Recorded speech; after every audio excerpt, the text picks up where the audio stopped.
petite touche de ils vont la jouer, les Français la jouent. Ah, ils l'ont joué vite avec Ntama au large, mais attention, c'est Moefana maintenant, premier ballon, Oh, le cadrage c'est débordement, bon. il donne à Villiers, Villiers qui prend intérieur, qui est passé maintenant à 30 mètres de la ligne, superbe intervention de la part de Moefana, 4 deb et ballon ont donné passe basket un petit peu de la part de Moefana. On est à l'entrée des 22 mètres maintenant avec Cameron Woki en premier attaquant, il faut gagner ses premières collisions, on est toujours sur la même ligne, complètement du côté gauche du terrain, Antoine Dupont, la main sur le ballon, Ntamak maintenant, à hauteur, bye dans le dos, pour Jaminet, Antonio qui avance, qui a passé la ligne, entrée des 22 à nouveau, Ntamak dans le fermé, la femme de passe, il est passé à l'intérieur, L'essai Dupont, l'essai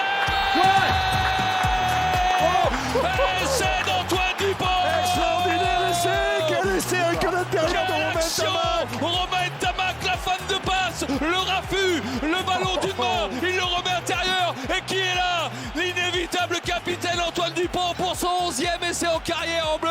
Quelle démonstration, on entendait les Irlandais dans ce jeu-là, et c'est les Français qui prennent le jeu à leur compte, qui enchaînent avant 3 quarts et surtout avec beaucoup de lucidité. On l'a vu, Romain qui est à la manœuvre dans chaque bon coup, et puis il y a un petit cadrage des bords de Moefana sur l'Irlandais, cette touche rapidement jouée. Ils y sont dans le match, ils sont prêts, ils sont concernés, ils sont très lucides, et puis ils ont envie, on le voit cette action où à l'intérieur, les Irlandais sont surpris par le retour de Romain sur Antoine Dupont qui marque sans opposition. Magnifique cette passe à la Magic Johnson. Ouais, à la Magic Johnson. Magnifique de la part de Romain Ntamak. Ça, c'est les automatismes aussi entre Ntamak et Dupont. Non, tu sais quoi, c'est ce que Antoine Dupont souvent il a à l'intérieur, il sent les coups, c'est un renard. C'est-à-dire qu'il sait où l'action presque va se terminer. C'est sa force à Antoine aussi. Hein. Et souvent il finit des actions, il marque des essais souvent parce qu'il est bien placé, il est au bon endroit. Il a des trajectoires, il coupe le terrain pour être au soutien, toujours à l'intérieur.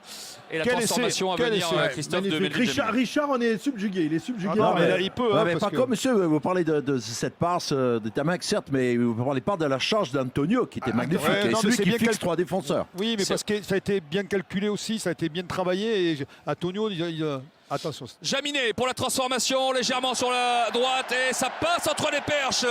100% pour Jaminet sur ce premier coup de pied. C'est vrai qu'il était à 4 sur 6 la semaine dernière. Il est descendu un tout petit peu en dessous des 90% en carrière en équipe de France. Là, il la met. On est parti depuis 2 minutes, même 3e minute. 7-0 pour l'équipe de France.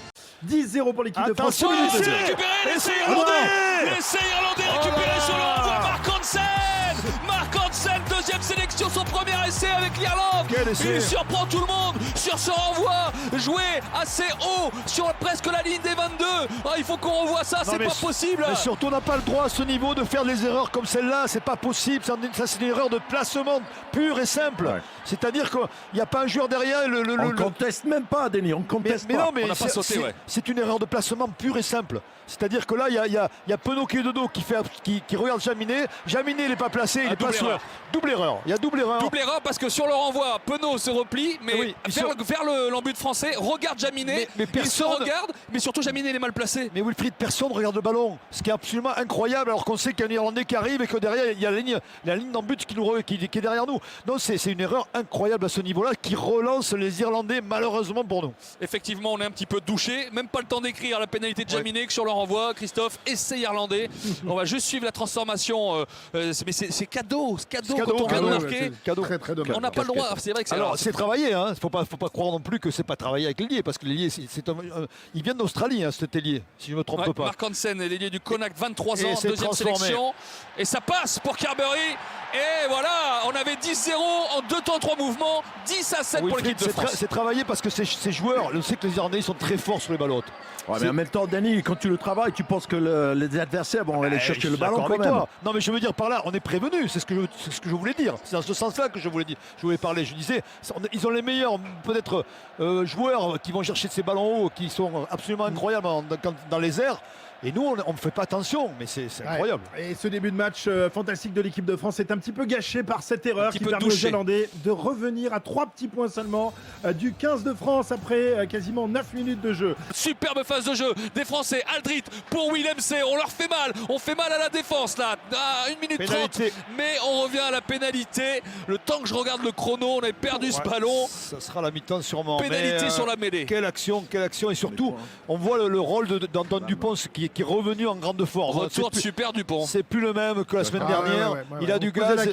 Il a du gaz, il est lucide et surtout, bon, attends, il profite aussi des amants qui avancent aussi. Oui. Il faut dire aussi l'Irlande se fait casser la gueule cet après-midi. Mais devant, on est en train de les rouler, leur rouler dessus. Mais c'est impressionnant. Alors vraiment, et puis Dupont derrière orchestre tout ça avec un grand capitaine qu'il est en train de prouver. Et puis voilà, on est tous surpris quand même. Il y a quelques joueurs saignants. Hein. Ouais. Marchand, Willem C, Aldrit, ils font très très mal et Kroos, aux Irlandais. Je pense qu'on ne peut pas en retirer un. Ils sont collectivement, ils sont à fond. Denis Wilfried, on se posait la question de savoir si les Toulousains avaient retrouvé le rythme et savoir comment ils allaient récupérer tout ça, mais j'ai l'impression que ça y est, ils ont retrouvé la forme, et comme ils ont en plus emmagasiné évidemment moins de fatigue que les autres, là ils vont sans doute être énormes dans les semaines qui viennent.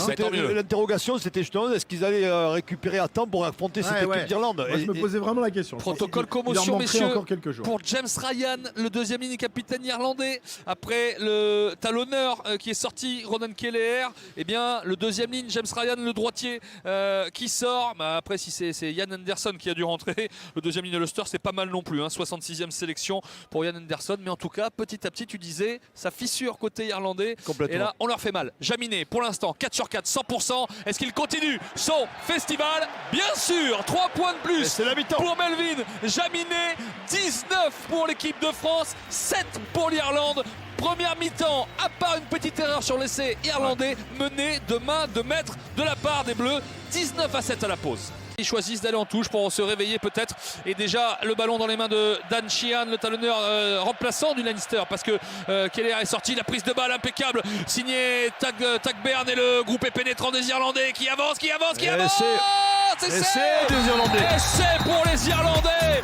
Essai du paquet d'avant. Et alors on va voir, c'est peut-être la deuxième ligne. Est-ce que c'est Tagbairn qui a marqué cet essai avec son casque rouge, il me semble. Oh, quelle efficacité sur ce ruck, Denis. Écoute, oui, c'est la patte irlandaise. C'est-à-dire qu'à un moment donné, collectivement, depuis le début du match, on les sent fébriles. Et puis là, ils ont repris les choses en main. Ils ont été quand même osés, ça a été osé quand même pour eux d'aller chercher la pénale touche. Ça veut dire quand même qu'ils n'ont pas abandonné le combat, ils n'ont pas abandonné ce match et qu'ils sentent encore qu'ils peuvent réaliser que inverser la tendance, on va dire. Le contest français peut-être sur ce ruck. Non, ça va sortir pour les Irlandais. Encore une fois, Gibson Park qui repart sur le côté gauche avec Sheehan, le talonneur remplaçant. Maintenant Gibson Park, la fin de passe, il s'enfonce. Attention, il va y aller. Essai de Gibson Park. Essai de Gibson Park. Oh, la fin de passe. La fin de passe au ras du rock. Il va marquer le 3e essai irlandais, le 2e consécutif qui fait mal à la tête des Français, parce que maintenant c'est du 22-19 avant la transformation et c'est plus pareil. Oui, ça me rappelle un peu aussi souviens-toi la situation contre la Nouvelle-Zélande qu'on avait maîtrisé, un match qu'on avait maîtrisé. Les Nouvelle-Zélande étaient revenus, avaient marqué 2 essais et on avait été inquiets jusqu'au bout. Sauf que là, il reste, messieurs, 30 minutes à jouer. C'est pas la même mayonnaise comme on disait tout à l'heure. Hein. Et viennent percuter au milieu du terrain. Encore Gelon, le plaquage sur Canan Doris d'Anthony Gelon. Et sur le ruck, on vient encore bataillonner à récupérer le ballon avec Antonio sur les extérieurs, à 2 mètres de la ligne maintenant. Allez, Dupont à hauteur pour Baye. Allez, Baye, est-ce que c'est Essai de Baye. Essai de Cyril Baye. Oh, qu'il fait du bien. Oh, qu'il fait du bien cet essai. Oh, qui nous soulage. Cyril Baye. Oh là là là là, cette récupération dans le rock. Et l'essai, la percussion d'Antonio. On part dans le fermé. Et sur le temps de jeu d'après, Dupont qui sert Cyril Baye, qui va marquer. Alors il y a une sortie de ballon. On va revoir en ralenti les Irlandais. Les Irlandais avaient le ballon. Il a été cafouillé au sol, a été récupéré par les Français. Et ça nous a profité puisque derrière, il y a eu cet essai de Cyril Baye qui est venu à hauteur et qui en percussion et qui a réussi à aller marquer cet essai. Il aurait été partout Villiers. Et Lucu, il y a un avantage. Il y a un avantage. Allez, extérieur, Ntamak avec Jaminet. Essai de Jaminet. Essai de Jaminet. Essai. La percée de Jaminet. La percée de Jaminet. Il a été se chercher. Oh que c'est bon. Oh que c'est bon cet essai. À 3 minutes de la fin. On va gagner certainement. 32-24 pour les Bleus. On a gagné, Wilfried. Je vois pas comment. De jeu incroyable, ce combat au sol. Ça n'a rien lâché, Richard. Énorme ce qu'ont réalisé les Français là. Non, on va effectivement l'apport du banc, les 5, le changement du 5 de devant entièrement qui était présent, qui a amené cet élan devant et qui ont écrasé la défense irlandaise. Mais ça se joue pas à grand chose parce que sur l'open d'air de Romain Tamac, l'Irlandais reprend le ballon, on a 40 mètres, ils le reperdent. Enfin, et là, c'est un double plaquage de Carberry et de Keenan qui se loupe. Oui, c'est un petit détail. Vous avez raison, les remplaçants. Vous avez vu les salves là. Bamba, Movaka, Taofifinoa, Flamand. C'est vrai que le banc, on disait, le banc allait jouer un grand rôle. Et sur ce. Il y a une vidéo. Alors, s'il n'est pas accordé, attention. Attention, Angus Gardner en grande discussion avec Ben O'Keefe, son arbitre assistant néo-zélandais. C'est pas bon signe, on a peut-être crié victoire trop vite. Ah non, nous enlevez pas ça, monsieur Gardner, s'il vous plaît. Je pense qu'il va revoir sur à mon avis, sur la chandelle, il me semble. Non, regarde, c'est là, sur un rock. Ah oui, si Lucu a pas fait un en avant. Ah ouais, il y en a il n'y a pas essai. Ah si, il y a un en avant au ras du rock. Ouais, il y en a avant. Alors, est-ce qu'on lui tape dessus? Est-ce qu'il y a en avant? Est-ce qu'ils ont le droit? Ah, il n'a pas le droit de jouer, il est au sol. Il est au sol, Canan Doris. C'est l'Irlandais qui doit prendre le carton jaune. Il n'a pas le droit. Il n'a pas le droit de le jouer. Ouais, normalement, il n'a pas le droit. Alors, il va revenir à la pénalité. Mais c'est possible. Mais il n'a pas le droit de le jouer, Canan Doris. Oui, mais il va revenir à la pénalité. Il n'y aura pas essai. À mon avis, il n'y a pas essai. Ouais, parce qu'il y en a en avant, forcément. Il y en a en avant, donc. On est d'accord, Richard. Il a les jambes au sol. Non, mais il y a pénalité. Il y a pénalité, mais il n'y a pas essai. Donc. Alors, il regarde le toucher en but de Jaminet. Non, mais c'est pas le toucher qui regarde là. C'est avant. Mais le toucher, il n'est pas clair non plus. Le toucher en but de Jaminet, il n'est pas clair. Ah si, alors on décompose l'image. Si, là c'est bon. Là c'est bon. Qu'est-ce qu'il fait? On va voir. Angus Gardner qui demande à Gaël Fickou Il reste 3 minutes à jouer, on rappelle. 3 minutes à jouer. Voilà. Alors, 3 minutes. Sans cet essai, il y a 27-24 pour les Bleus sans cet essai. Mais il y aura une pénalité. Avec l'essai, il y a 32-24. Mais s'il n'y a pas essai, il y aura une pénalité. Donc s'ils regardent le toucher en but, c'est qu'ils estiment qu'on laisse l'avantage aux Français sur la faute dans le rock avant. Donc c'est pour ça qu'ils sont en train de contrôler le toucher en but.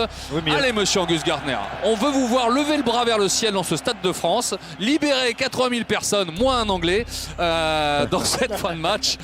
Alors t'es quand même pour nous, Richard, quand même. On t'accueille, on te donne du pain. Je pense qu'ils vont l'accorder. L'esprit, il y a essai. Ils vont l'accorder, il me semble. Allez, monsieur. Allez, Angus Gardner en grande discussion avec Ben Whitehouse. C'est un Gallois, l'arbitre vidéo. Il vient expliquer à Gaël Fickou sa décision en finale. Ouais, Gaël Fickou, il comprend pas. Il est dubitatif. Pénalité. Il va revenir à la pénalité. Voilà. Il n'y a pas essai. Déjà, il n'y a pas essai. Essai refusé. Il n'y a pas essai, il va mettre pénalité, qu'on va tenter. Mais il faut mettre un carton jaune à Canan Doris sur ce coup-là. Non mais attention, là on va tenter la pénalité. D'accord, on est d'accord. Mais c'est une faute cynique. Oui, mais derrière. Il y a une occasion d'essai, c'est carton jaune. Oui, mais bon, c'est comme ça. Et il ne peut pas laisser l'avantage parce qu'il y a un en avant de Lucu. Mais la faute, elle est cynique. Il met le carton jaune normalement. Il y a avantage. Non, mais il y a faute d'abord de Lucu. Il y a Penaud qui me semble qui demande à l'arbitre justement s'il n'y a pas un petit carton jaune à ajouter. Il n'y en aura pas. De toute façon, il y a pénalité pour Jaminet. Donc il va y avoir encore une chance aux Irlandais de récupérer ce ballon pour essayer éventuellement d'aller marquer un essai transformé parce qu'ils vont être menés de 6 points. Parce que je ne vois pas comment Jaminet va louper cette pénalité qu'il est en train de taper. Alors, il est 10 mètres face au perche. Il prend un petit peu son temps. C'est une bonne guerre. Il respire un coup. Le chronomètre tourne à nouveau. Ça, c'est pas normal. Voilà, il regarde. Ça, c'est la règle que je déteste. Oui, mais bon, c'est de bonne guerre, Denis. Non, mais c'est pas contre nous. Je dis juste qu'on On va rentrer dans les 2 dernières minutes. Ensuite, à la suite de cette pénalité de Melvin Jaminet. Quel dommage sur ce magnifique essai.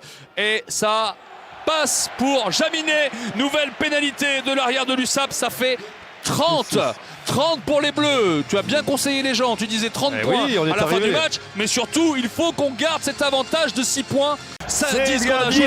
10 secondes à jouer. Arrête de dire ça avant. Avec Anthony Gelon maintenant, on n'avance même plus. On se pose. C'est bon, remets dans l'axe. Le ballon dans l'axe pour Romain Tamac. Oui. Victoire de l'équipe de France. Victoire de l'équipe de France. La deuxième dans ce tournoi. Victoire 30-24. La France prend la tête du tournoi Destination. Elle est seule en tête ce soir.